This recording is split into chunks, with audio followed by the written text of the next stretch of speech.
And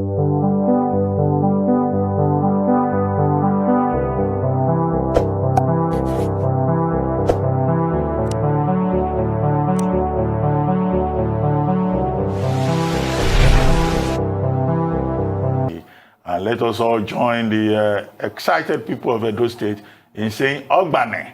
I hope that pronunciation is correct. Ogbane, that means Ogbane. it is complete. Ogbane, which means that is complete. 4+4, as you wished. But how are you after the election?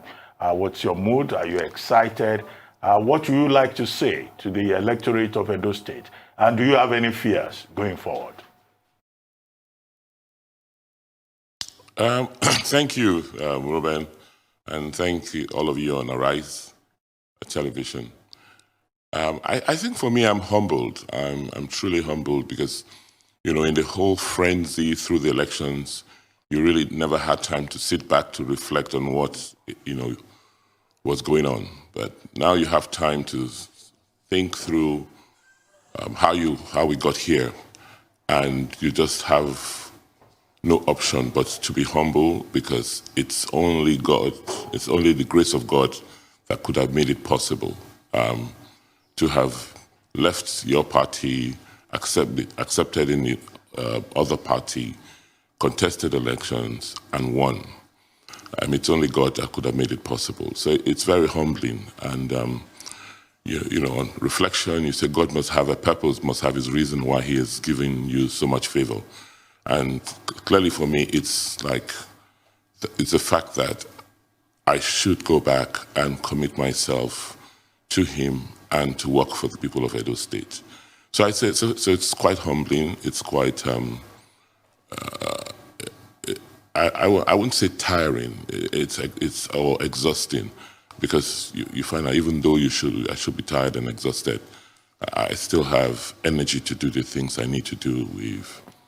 You know, we had a victory parade yesterday, and today a victory parade and a thank you tour of the city of Benin City, and today I'm going to start a thank you tour of the region. So, you know, we have so much to be grateful to God for.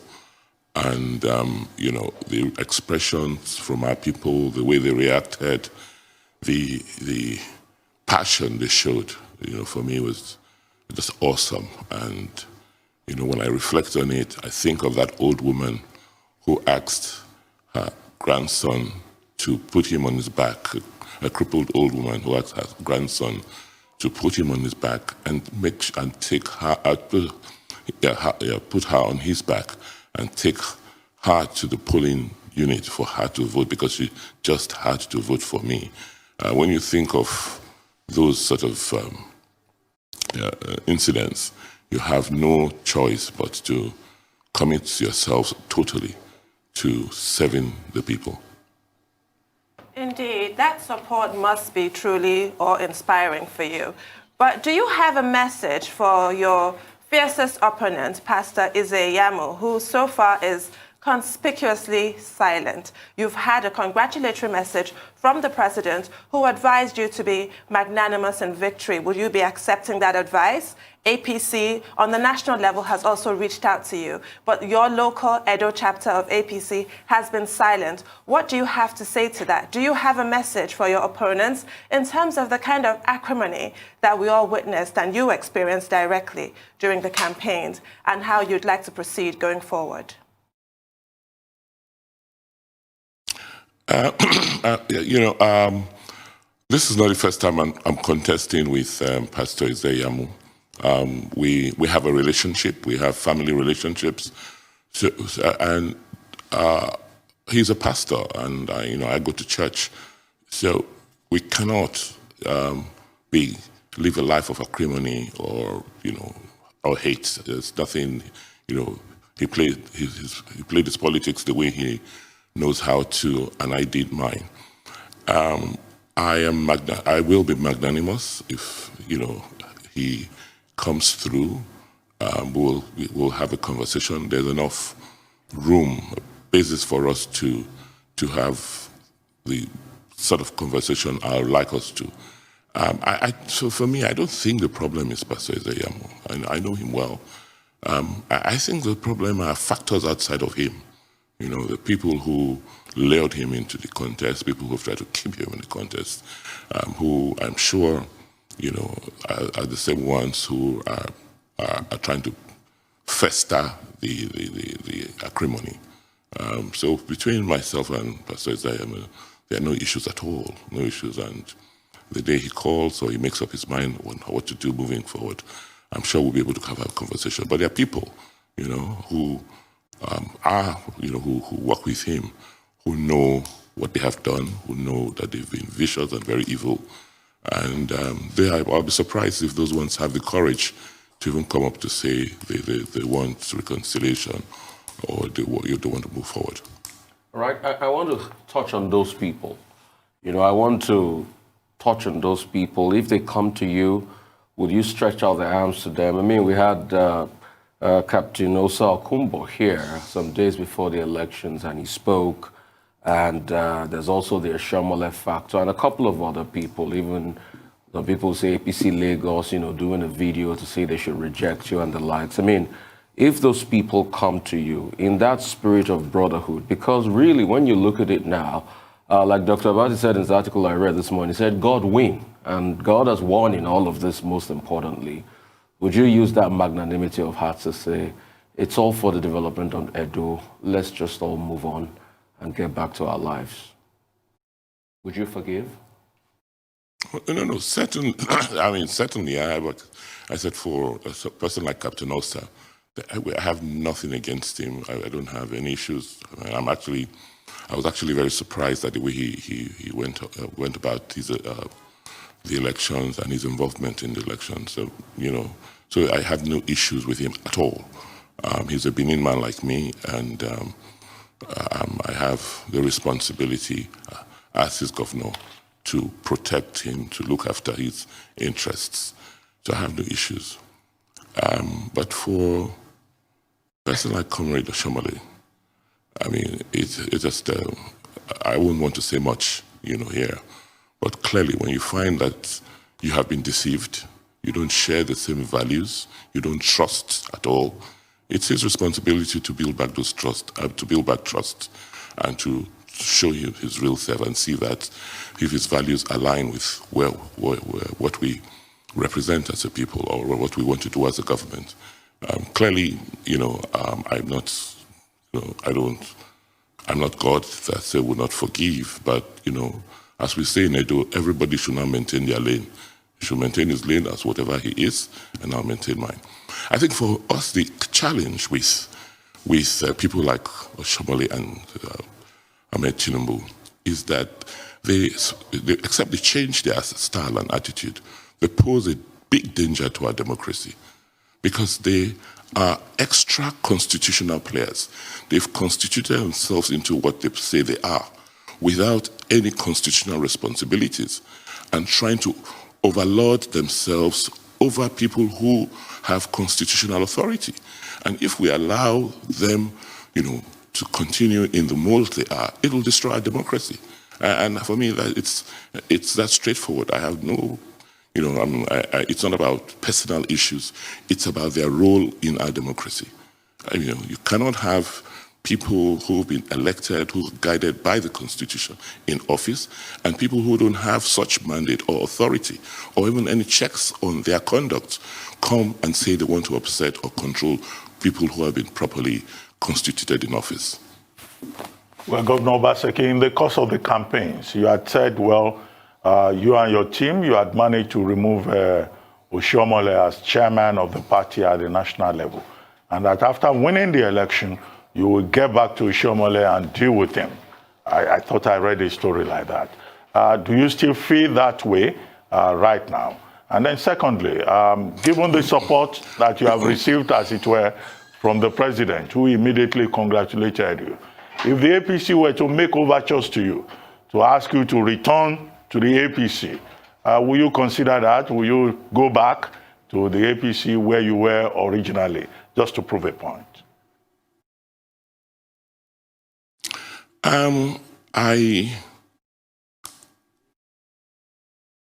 at this point in time, I have been elected on a platform of a party, and I had made promises to the people of Edo State. It's not about me. I won election on the platform of the People's Democratic Party, a party which I'm a member now. I think it will be immoral and unfair to begin to even have any other consideration at this point about leaving the platform that gave me the mandate. There must be morals in politics. People must be ethical in their politics. At this point in time, I do not think that it is right, it's a proper thing to do, to jettison the platform that brought you into power, the party that brought you into power. Particularly as I have no issues, I have no challenge, I don't have any problems with the party now, and then jump ship. It doesn't arise at this point in time, that issue. But the other question, Your Excellency, about the plan to drive Oshiomhole out of town. I don't have any plans to. If he continues to behave the way he's always done, if he continues to be disruptive, if he continues to fund his lions and tigers in Edo State and tries to create problems for us here, then we will not have any mercy. Wow. So it's totally up to him. Okay. I'd like to take you up on that commitment you just expressed to PDP, but first, going back to Adams Oshiomhole and your earlier comments about Asiwaju Bola Ahmed Tinubu, are you describing them as non-state actors? Well, they are non-constitutional actors. There's no role, at least when I was in APC, I was always surprised at the role of leader. There's nothing in the constitution of our country or even in the constitution of our party giving anybody the role as a leader. The title leader has no roles, no constitutional backing. I think it must be respectful titles that really should be earned out of respect, out of the consideration of the fact that they have been useful to the process. But it does not give them any constitutional roles. They cannot sit, in the comfort of their houses or wherever they are and determine who becomes what, who gets into what office, and even when those people get into those offices, how they should conduct and conduct themselves. It's very, very anti-democratic. So going back to your relationship with PDP, it's noble of you to express the fact that you're not going to discard them, having contested and won on their platform. But how do you address the criticisms of politicians like yourself who decamp from one party to the next on the basis of ideology? How, for instance, will you run Edo State in the next 4 years, now that your ideological slant must change, now that you're a member of PDP, to more center-right than left, which is where the APC leans?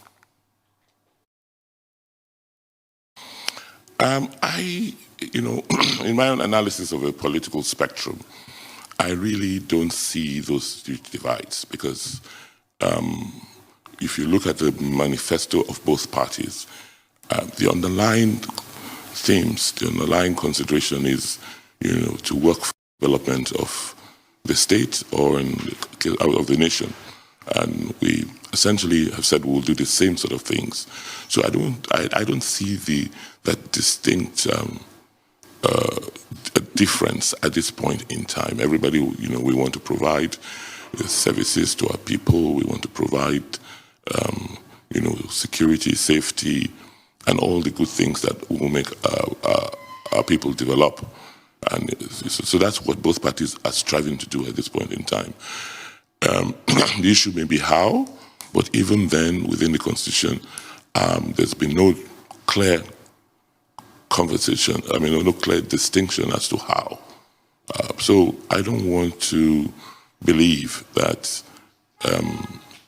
that at this stage of the development or evolution of our political culture, that we have the difference in terms of I mean, well, the ideological differences are not that sharp or distinct. Because even if you consider the APC itself, I mean, at least in Edo State, almost over 80% of the membership of the APC is derived from the PDP. So we're still early days in our democracy, and those distinctions you see in other countries are not as clear-cut yet here. As we do the things we need to do, provide infrastructure, provide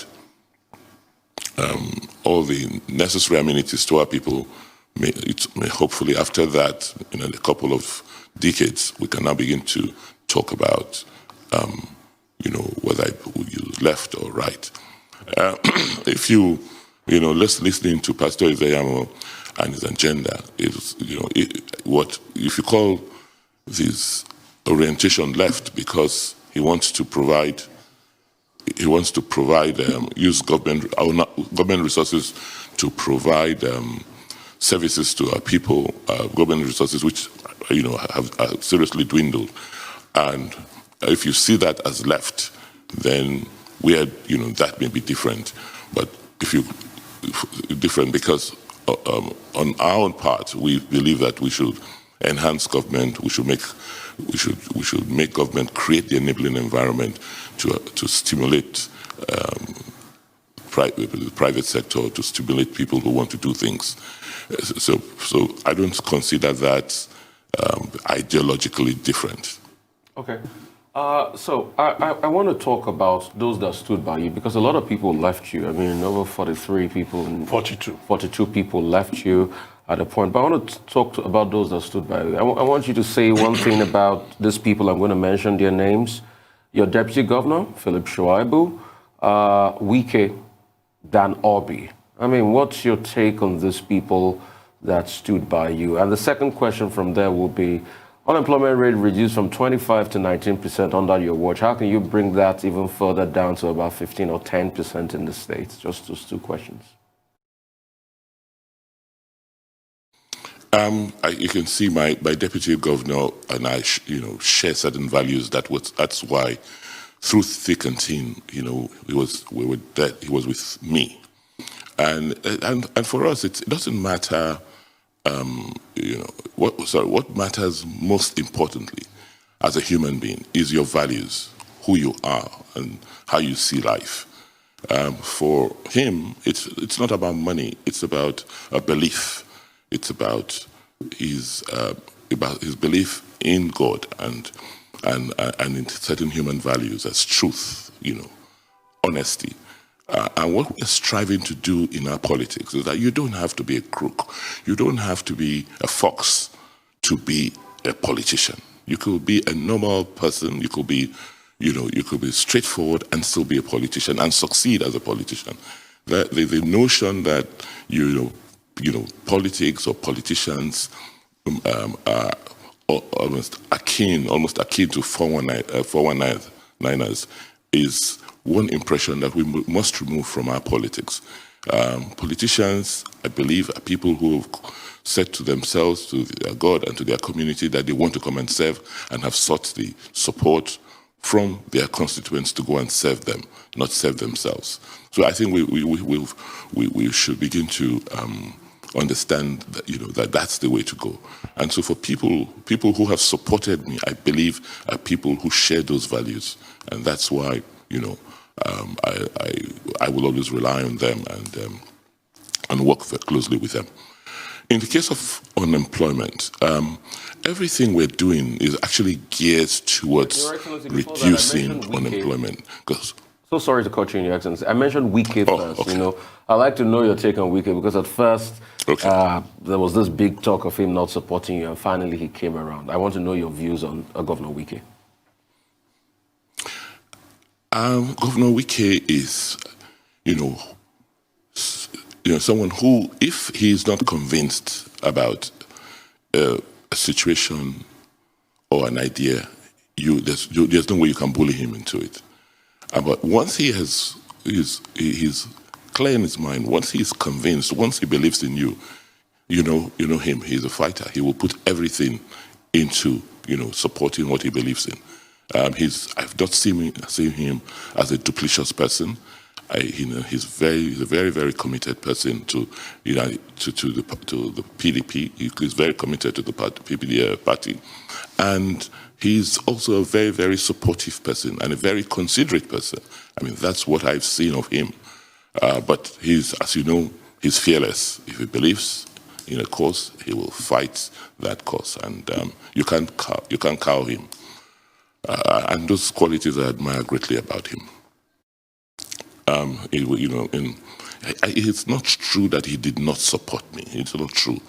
People forgot that immediately I was disqualified. One of the people I first went to was him in Port Harcourt, and he then advised on what to do. And all that time, we were going back and forth. He was trying to make sure that certain issues were cleared so as to avoid challenges in the future, and I'm glad he did, because having had those issues sorted out early in the day, you could see how the process sailed very smoothly. Right. Unemployment. On unemployment. Unemployment. We believe that we can move the figures down considerably, because what we've tried to do is create the environment for investments, create the environments for businesses to thrive. And those were some of the salient underlying issues in these elections. Now that we've succeeded in ensuring that the lions and tigers don't come back, that means that we can continue to have order, we can continue to have peace, we can continue to ensure that the underlying things, the underlying structures which every society needs for growth exists. So we have identified other areas where that will drive growth. First, manufacturing. We have designed 2 industrial parks in Benin City, and these parks are actually situated on gas fields. So the energy to drive the people who will be producing already exists. Edo is blessed because we have one of the largest onshore gas reserves in the country, and the NNPC is very active exploring in Edo. Our gas is on land; it's not in the swamp or the deep offshore, and that's the energy you need to drive the production process. Today, we have 55 megawatts already installed, which can be expanded to 200 megawatts around that location. And so we're actively marketing to companies and manufacturers to come in there and begin utilizing those advantages. We are, as you know, pushing very hard in the area of agriculture, especially value crops like oil palm and rubber. Just last couple of weeks ago, I gave about 51,000 hectares of land to about 4 companies. I mean, just imagine, cultivating about 100,000 hectares in the next 2 to 3 years. It will take about 2 or 3 people to work on 1 hectare, either preparing the land, preparing the nurseries, cultivating, maintaining the farms. And those are high employment generators. We could see from the existing companies who own plantations, the number of people they hire when it comes to harvest times or, maintaining the farms. We're also looking at healthcare with COVID-19, post-COVID-19. This shows us that there's a big market for healthcare. What we need to do, what we have started doing, is thinking very clearly through investments in the healthcare business. We're currently working with the International Finance Corporation on plans, on business plans to attract investments into the healthcare sector. Here again, because of the availability of electricity in Edo, we believe that working with serious investors, we should be able to build infrastructure for healthcare services and attract the human resources to come in to acclimate to man some of the facilities which we will be encouraging people to invest in.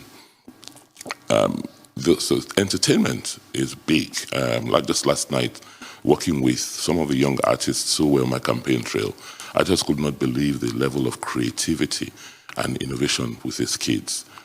So that is another area that we're going to be working with a lot of people to ensure that we can become an entertainment hub.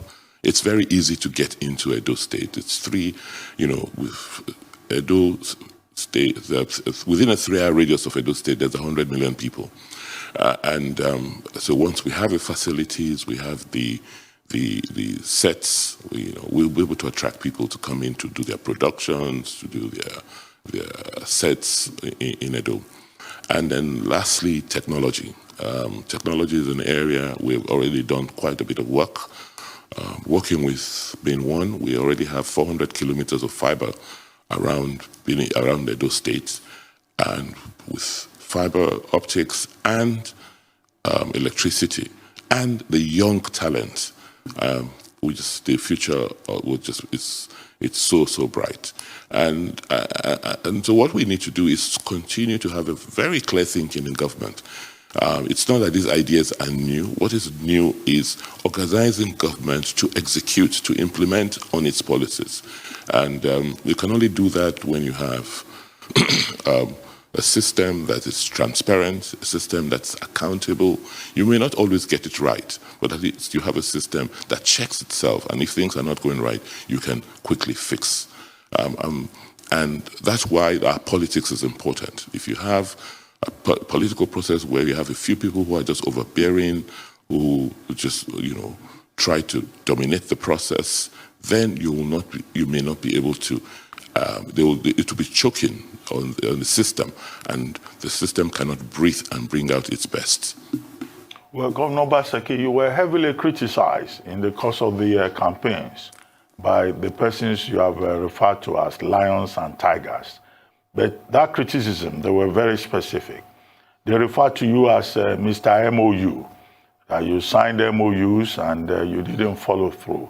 And they were very specific. And I would like to identify some of those projects that they used to criticize you. First, the College of Agriculture at Igoriaki, which they said you shut down. The College of Education at Ikiadolo, I think, and then the College of Nursing. What are you planning to do with regard to that particular project? There was also complaint about the Gelegele port, and the people of Gelegele were said, to have put up some process. Also, the Uronigbe rubber plantation. There was also some complaint around that. And then also in January, you signed a deal with Presco, the palm oil project. Your critics pointed to all of this.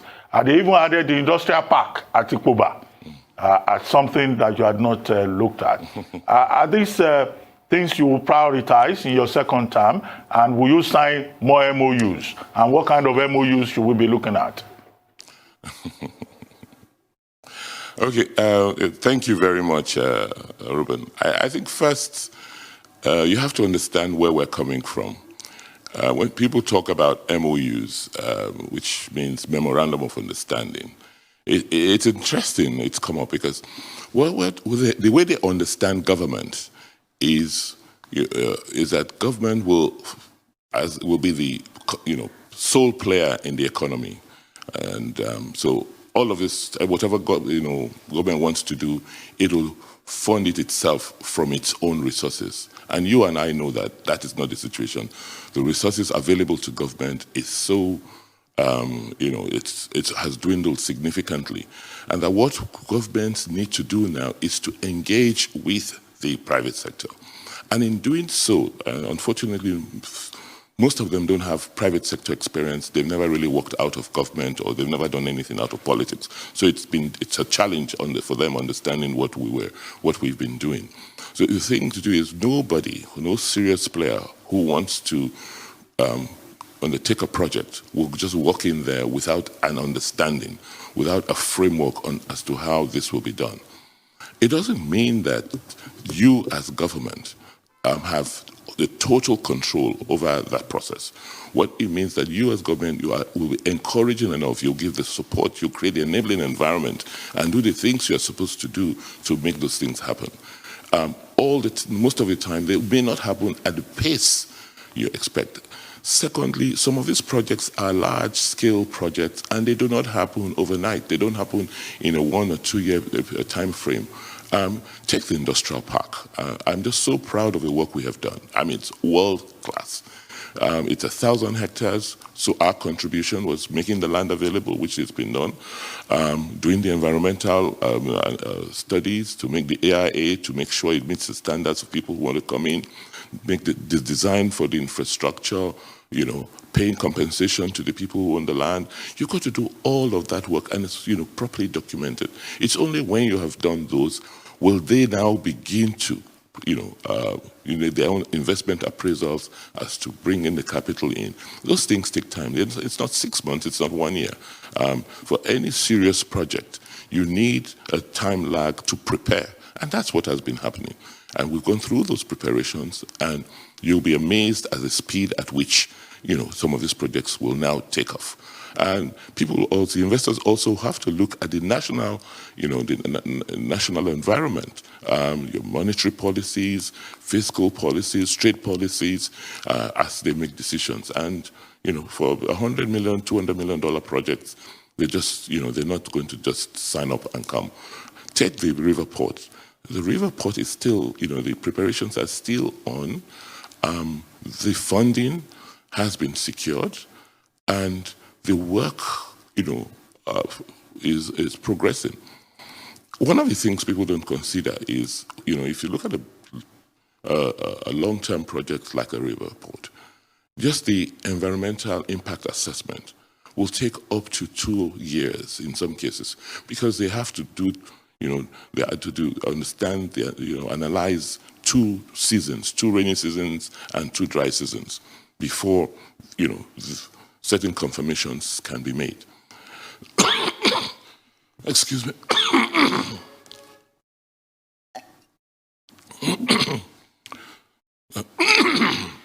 I'm sorry. And so for a lot of, for the criticisms, it's based on ignorance. But let's make, distinction between projects like the industrial park, the river ports, the, which other one? The industrial park and the river port. Rubber plantation. These are, Orinigbe, that's not true. The Orinigbe rubber plantation is on as I speak. A company called Rubber Estates. I think it's the company that sold out, that Michelin sold out to. In fact, they are back. We gave them more land, and as we speak, they are planting. So I don't, it's all part of the propaganda, for the campaign propaganda, but it's not true. Rubber Estates is working. They're very happy. I spoke with them, and I'm sure, I'm almost certain that quite a lot of the votes we got in that Orinigbe Access, Orinigbe North, must have come in from the workers who are currently engaged by the company. So let's separate the economic projects from the government projects. If the School of Agriculture, for instance, I mean, for people to even say we had a School of Agriculture, it was just dishonest. Because I went into that school, and Ruben, you will not send even your ward to attend that school, what they call the school. I mean, it was so badly run. I mean, there was very little infrastructure, and I felt scandalized that you could call that a school. And I wasn't surprised, because some of the people were criticizing us about shutting down that place. They managed the school. I mean, you can imagine a situation where the council of that school will meet like 23 times a year. because they just wanted to, because they wanted sitting allowances. Meanwhile, they were not paying the workers in that school. And so for us, we found that we realized that this is a very, very critical institution in our agricultural plants, and therefore had to upgrade and upscale it. So there was nothing to fix or repair. So I had to just shut it down, and we started rebuilding. We got a professor, a very renowned professor who had been VC of a University of Agriculture, to help come back. They've finished, rewriting the curriculum. They finished doing a selection for staff on a very, professional basis, and they are now seeking accreditation for a school. We then restructured our College of Agriculture, across the state. We now have one College of Agriculture with 3 schools, one in Benin, one in Uromi, and one in Agedembude, all specializing and focusing on agricultural activities that are close to those areas. We're currently rebuilding the infrastructure. By February next year, most of the infrastructure will be ready, the accreditation will be ready. But more importantly, we've now partnered with the private sector. Fortunately, we're blessed with a few big companies in the state who are now part of the management of the school. The new law gives them roles on the council so that we have proper governance on these schools, and almost guarantees that most the kids or the students who will go through that school will most likely get employment with these companies, because the curriculum is designed to suit to make these students employable, not just have certificates. That's what has happened in the College of Agriculture. Ditto School of Nursing.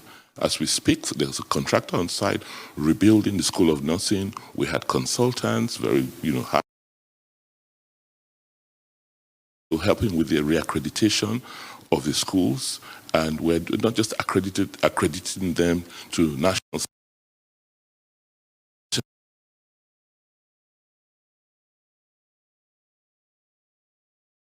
training people, nurses that may want to go abroad and work. The last institution, the College of Agriculture, I've spoken to that in the campaign trail. My predecessor in office was just fraudulent about it.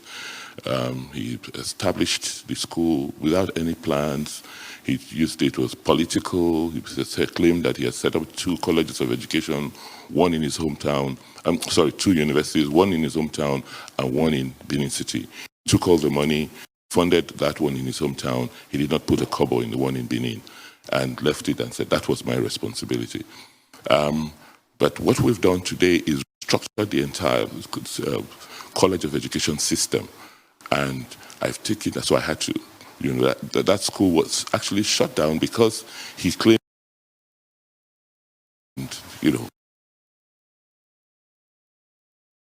what we have done now is, we've created the School of Education, College of Education with 3 campuses, one to teach, to train teachers in primary education, early childhood and primary education in Abudu, another in Igwebe to train teachers who will teach technical and secondary education, and the third in Afuze that will train teachers who would train to train teachers in physical and special education.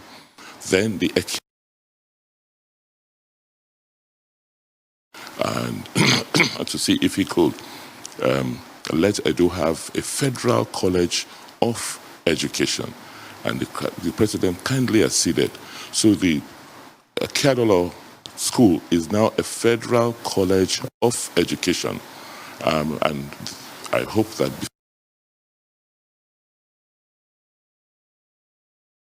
being teachers in technical subjects, because we are focusing on technical education. We're opening a lot of at the JSS and SSS levels. Well, we need to have teachers to teach these subjects. And I'm so happy and glad that the federal government acceded to our request, and we now have a Federal College of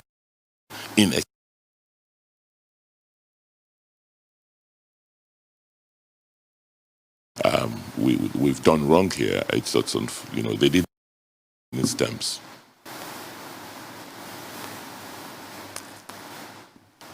So I'd like to take you back to the elections on Saturday. They've been widely lauded, they've been praised for having gone smoothly, especially in terms of expectations. However, there's some rumblings from some quarters that those results will be challenged. What overtures are you making, especially with certain allegations that continue to trail your qualifications to have contested in the first case, namely your certificate, which you have explained ad nauseum, but there's still a sort of looming specter of an electoral challenge at this point. Are you making any overtures to prevent this at all? And also, earlier you mentioned that you want to create a system that checks itself. Well, that would include, surely, the co-equal arm of government, the legislature, which some would say you have treated as subordinate. Are you making any overtures towards them as well? I think the first part of your questions. First, who want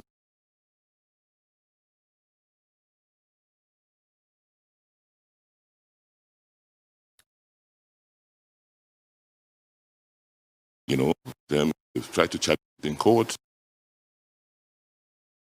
I'm almost certain. So,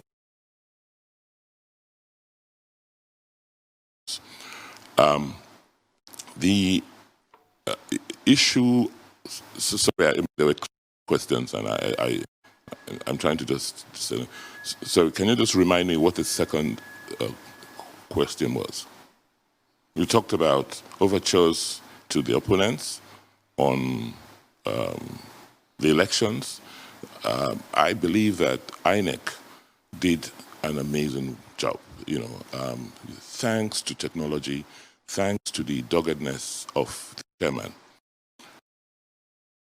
Your Excellency, sorry to interrupt you at this point, we would like to take a short break.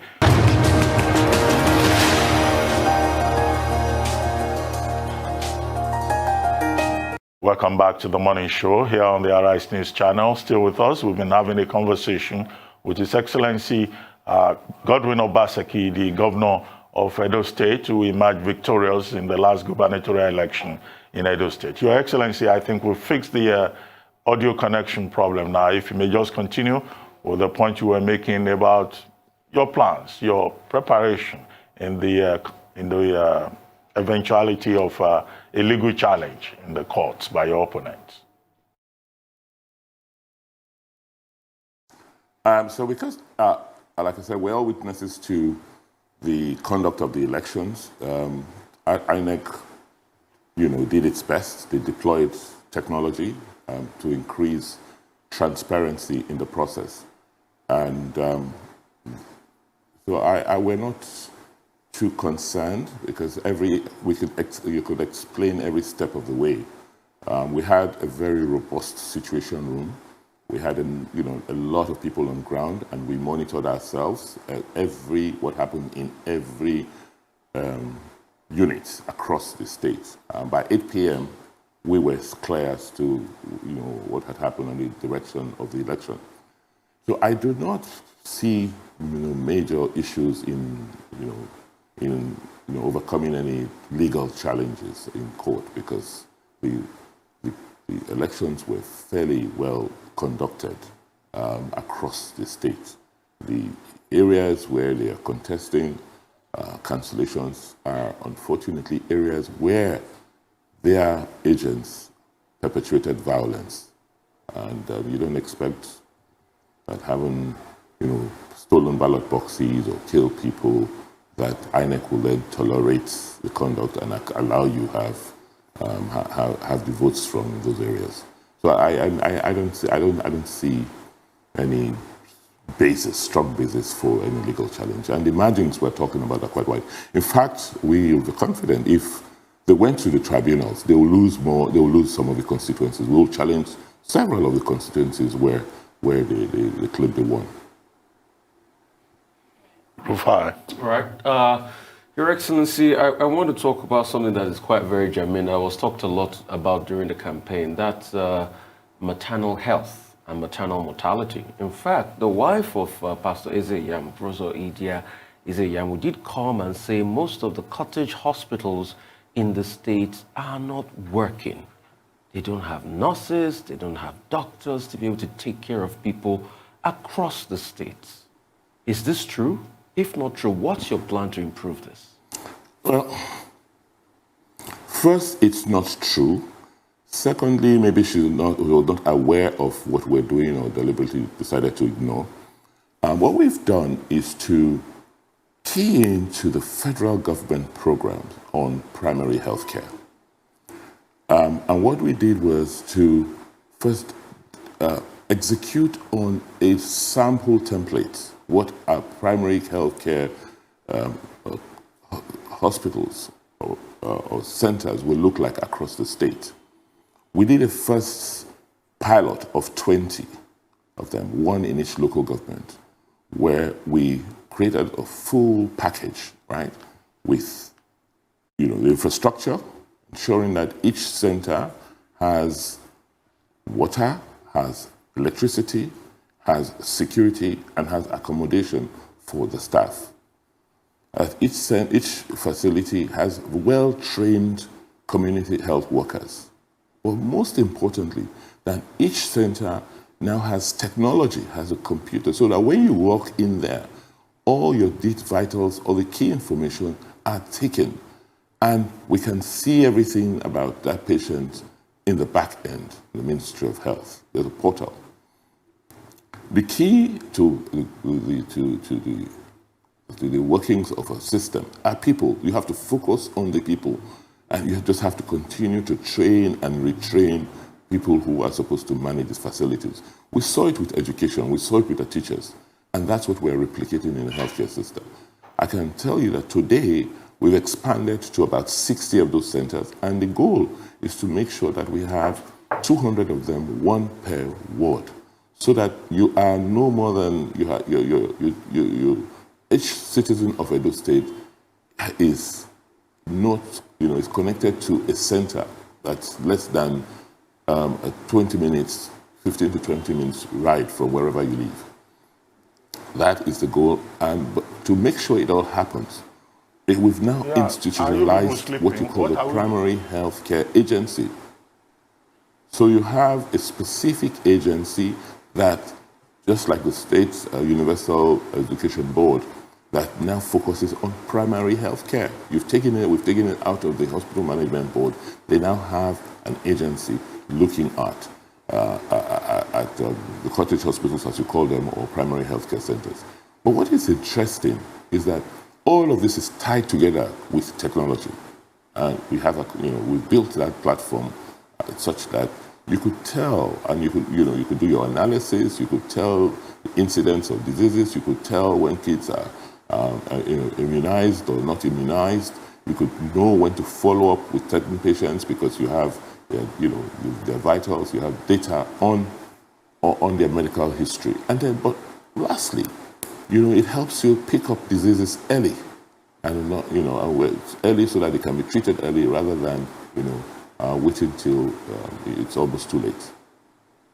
Well, Your Excellency, let me jump the gun, it may seem.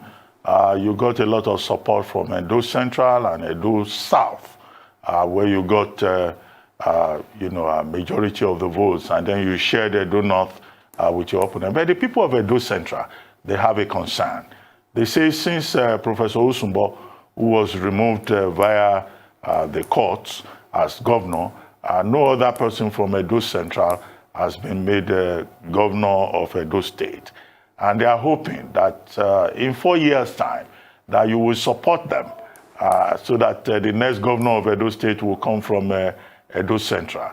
And they are also requesting that you appoint more people from Edo Central into your cabinet this time around. Are these issues you are likely to consider as a way of showing appreciation to the people of Edo Central? Yes, even when they did not support me, I mean, even when I did not have as much support the last time, I did give a lot of consideration I gave a lot of consideration to Edo Central.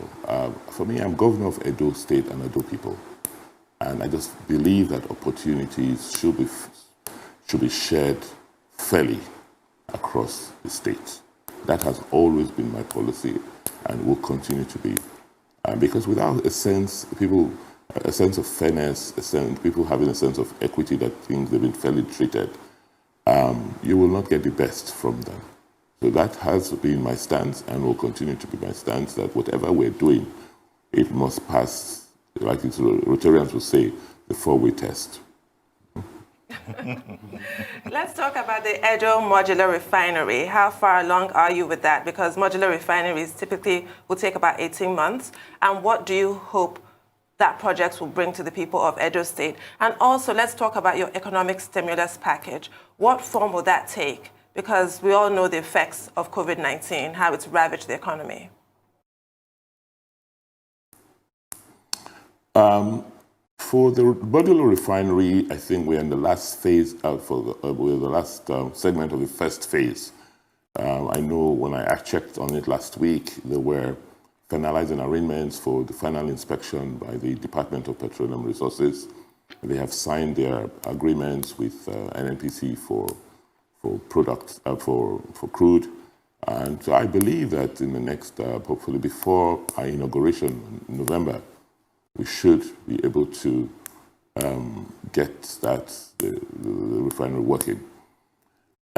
Stimulus package, we're looking at it holistically. We're looking at segments where we need to support people, particularly in areas of livelihoods. The elections have helped. We've driven across the state. My word-to-word campaign has led me to every ward. So I have a fairly good sense of what needs to be done in certain areas to quickly get the people to be busy or utilize the opportunities that exist. One of the areas we're working very hard on, and I'm hoping, I hear the President may have given approval, or the Federal Executive Council may have given approval, is what you call a project you call RAMP, the Rural Access Mobility Program, RAMP, where you can fast track building of rural roads. Because as we invest, give support to farmers to produce, we give them fertilizers, extension services, we must quickly build infrastructure so that they can evacuate these products. The one big stimulus we're giving to farmers is that we have also given guarantees to buy back their products. So if you've cultivated maize, soybeans, cassava, whatever, we're looking for large off-takers that they can sell to so that they get the money and they're encouraged to go back into work farming. The other is, like I said, just ensuring a bit more support to people who are producing across the state. And the support will come in form of infrastructure, in form of capacity building, trying to match young people with work. And we will pay for their training, we will, so that employers are encouraged to, not to spend their own resources training these people who work for them. Tax, yes, we're looking at the tax reforms to make sure that we expand the bracket and lower the tax rates. It's about numbers. And then lastly, areas like with the efficiency of government, certificate of occupancies, for instance, CFOs should not take more than 60 days to be, you should not take more than 60 days to obtain a certificate of occupancy in Edo State. So such stimulus helps people access facilities, can now go to the banks and borrow with their title documents. And above all, just making sure that, there's security, and you can produce or do your business unharassed in the state. Right, Your Excellency. So my question is going to be around core infrastructure in the state, roads. Some people are saying Edo is due for flyovers, especially around the third junction area. And I also want to talk about power, investment made about the power sector in the state. I know there's Azura. I mean, can you keep us up to speed with how that is working? And also, all other power projects, in view for the state. Oshiomhole IPP. IPP. I want you to talk to us about that. When will that come on stream? And in general, what are the new projects that you might not have announced that we should be looking out for in this new dispensation? More MOUs, as regards infrastructural development in the state. Thank you. I believe for us, we have done quite a lot of work. It's to make sure that they come into fruition, because some of them are so fundamental. Take electricity, for instance. We have a lot of experience in attracting companies to come and generate electricity. So the Azura went very well, one of the best projects executed on the continent, ahead of time, below, it was completed ahead of time and below costs. But unfortunately, the bulk of the supply, because of the financing agreements, all of that supply had to go into the national grid. And based on that, we were able to quickly get another investor to invest in a smaller plant, this first phase of 55 megawatts, 2060. So we already have the generating capacity in Edo. And don't forget, Edo is also a transmission hub. The biggest challenge we have is distribution. We have a very ineffective distribution company. So the challenge, the next phase to make sure that people get light is to do something about distribution. It's either to get alternative licenses to compete with the company that is in there now, or to buy them out, because we have power, we have more electricity than we can consume in Edo State, but people are just not getting it because the distribution company is just ineffective. I mean, it's very poorly capitalized, poorly managed, and they're not able to deliver services to the people. That's the area we will now have to ensure that we do something about very quickly and rapidly too. So with electricity, with the fiber optic connections, those are the two key infrastructure we've put in place. Roads, you will continue to build roads. I don't see the need for flyover. It's cheaper for me to expand the roads and make them create more lanes than put concrete to begin to fly over. Edo State is very well planned. Benin City is very well planned. It's about opening more arterial roads, for easy connection and spending billions, on maybe we'll build them in future, but right now I think we need to be more frugal in the way we spend our infrastructure money. So with what we have, the industrial park, with the refinery that can be expanded, with electricity, with fiber optic connections, with a reform in the civil service, I believe those are, and then the river port, I believe for now, if we get those going over the next 4 years, and then rewriting a plan for the next 30 years on how we want to progress, that will have set the foundation for the future. We don't want to take on too much. Let us execute on what we have done, make it happen, make the things we have done, we've started, let them happen, because they are very foundational and they are very fundamental. Once those are set, when those are completed, the impact will be so phenomenal. Will now be, such that a lot more companies will be attracted. And the key is reorganizing government, reorganizing the way government functions and interacts with the people. Government has to be very clear about its role and also clear about what it can do and what it cannot do. What it can do is to ensure that it's encouraging and supportive of the activities of the people, not compete with the people. Government has to understand that its first role is regulatory and setting up the policies and framework for people to interact with the government. Government should not be in the business, but government's business is not business. Government is not a money-making machine. Government makes its money from taxing the economic activities of people around the territory it governs. The last point I want to make is, even when government is going to be an operator, if you want to provide education, you want to provide your own schools, those schools have to be managed at the same levels as you expect other people to manage theirs. So government has to have a mechanism for checking itself. And then lastly, government should just focus on the things that people can do.